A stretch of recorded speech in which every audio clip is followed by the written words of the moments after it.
खबर के साथ अमेरिका अगले 24 घंटे में ईरान पर बड़ा हमला करने वाला है। ये दावा किया गया है खुद ईरान के एक ऑनलाइन न्यूज प्लेटफॉर्म के जरिए। ईरान इंटरनेशनल ने न्यूज एजेंसी रॉयटर्स के हवाले से ये दावा किया है कि अगले 24 घंटे में अमेरिका ईरान पर हमला कर सकता है। रॉयटर्स ने 2 यूरोपीय अधिकारियों के हवाले से ये जानकारी दी है, जिसमें यह बताया गया है कि अगले 24 घंटे ईरान के लिए भारी पड़ने वाले हैं। रिपोर्ट में एक इजरायली अधिकारी के हवाले से भी यह कहा गया कि अमेरिकी राष्ट्रपति डोनाल्ड ट्रंप ने ईरान पर सैन्य हस्तक्षेप करने का फैसला ले लिया है, लेकिन इसका दायरा और समय अभी स्पष्ट नहीं है। तो ये बड़ी और अहम खबर है। अमेरिका अगले 24 घंटे में ईरान पर बड़ा हमला कर सकता है, इसके संकेत भी मिलने शुरू हो गए। हालांकि दूसरी तरफ ईरान की तरफ से ये प्रस्ताव भी दिया गया था कि वो बातचीत के लिए भी तैयार है, लेकिन जंग के लिए भी तैयार है। और अब जो रिपोर्ट्स आ रही हैं, उन रिपोर्ट्स के हवाले से यह दावा किया गया है कि 24 घंटे के अंदर, जी हां, 24 घंटे के अंदर ईरान पर अमेरिका कोई बड़ा हमला कर सकता है। इससे पहले भी परमाणु ठिकानों को निशाना बनाने के लिए अमेरिका ईरान को टारगेट कर चुका है। बिल्कुल, और यहाँ पर ये दावा किया है खुद ईरान के एक न्यूज प्लेटफॉर्म ने ही, ऑनलाइन न्यूज प्लेटफॉर्म ने किया है। ईरान इंटरनेशनल ने न्यूज एजेंसी रॉयटर्स के हवाले से दावा किया है कि अगले 24 घंटे में अमेरिका ईरान पर हमला कर सकता है। तो ईरान के लिए अगले 24 घंटे जो है बहुत ही ज़्यादा अहम होने वाले हैं, क्योंकि अब क्या एक्शन लिया जाएगा अमेरिका की तरफ से ये देखना होगा कि क्या ईरान पर अमेरिका ज़बरदस्त अटैक करने वाला है या क्या करने वाला है, क्या रणनीति अमेरिका की रहने वाली है, इस पर सभी की नज़र है।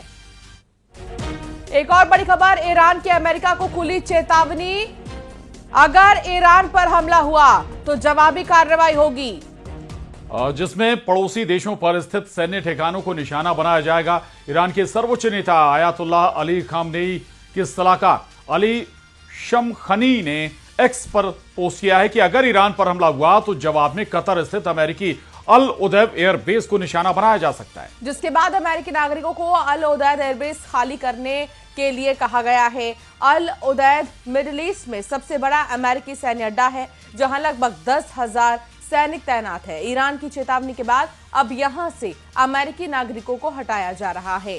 आपको बता दें, कतर सरकार का कहना है कि यह कदम मौजूदा क्षेत्रीय तनाव को देखते हुए अमेरिकी नागरिकों की सुरक्षा के मद्देनजर उठाया गया है।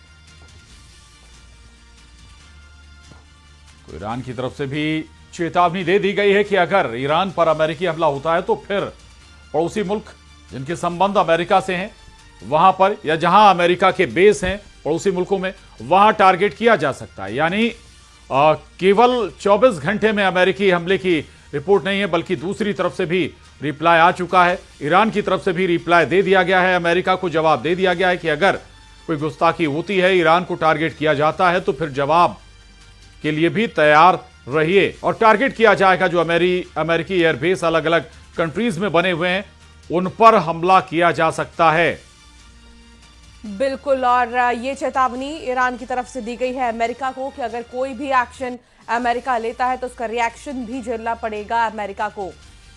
तो ईरान में हिंसक प्रदर्शनों के बीच भारत सरकार ने भी भारतीय नागरिकों के लिए एडवाइजरी जारी की है, जिसमें कहा गया है कि जो भी भारतीय नागरिक, चाहे वो छात्र हो, तीर्थयात्री हो, व्यापारी हो, पर्यटक, इस समय ईरान में उन्हें जल्द से जल्द वहां से निकाला जाना चाहिए। तो आपको बता दें, तेहरान स्थित भारतीय दूतावास की तरफ से जारी इस एडवाइजरी में कहा गया है कि ईरान की बदलती परिस्थितियों को देखते हुए सभी भारतीय नागरिकों को सावधानी बरतनी चाहिए। उन्हें विरोध प्रदर्शन या भीड़भाड़ वाली जगहों से दूर रहना चाहिए। ईरान में मौजूद भारतीय नागरिक भारतीय दूतावास के संपर्क में रहें और स्थानीय मीडिया पर नजर भी रखें। तो ईरान में हिंसक प्रदर्शनों के बीच भारत सरकार ने भारतीय नागरिकों के लिए एडवाइजरी जारी की और कहा है कि अगर बहुत ज्यादा जरूरी ना हो तो वहां से निकल जाना ही बेहतर है। तेहरान स्थित भारतीय दूतावास की तरफ से जारी इस एडवाइजरी में कहा गया है कि ईरान की बदलती परिस्थितियों को देखते हुए सभी भारतीय नागरिकों को सावधानी बरतनी चाहिए। तो भारतीय नागरिकों के लिए, ईरान में मौजूद भारतीय नागरिकों के लिए ये एडवाइजरी जारी की गई है उनकी सुरक्षा के मद्देनजर।